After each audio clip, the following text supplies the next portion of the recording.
Sure to fold your hair into two. This should be longer while this one should be shorter.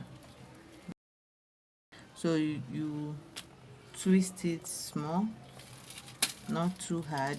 Bring out some strands of hair, like make it transferable or pickable. I'm inserting the needle through the lace from the underside. Then I'm catching a few strands of hair with the needle's hook. Gently pull the needle back through. Bring the hair with it. Now I'm tying a secure knot to keep the hair in place.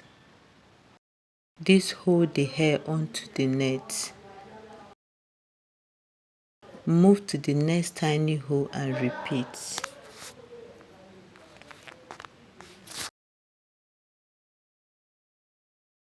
Don't try to do it fast at first. Just a few strands on your needle. It takes practice, so don't worry if it's not perfect right away. Just keep trying, you get it. See you guys in my next video. Thanks, and do wait to subscribe.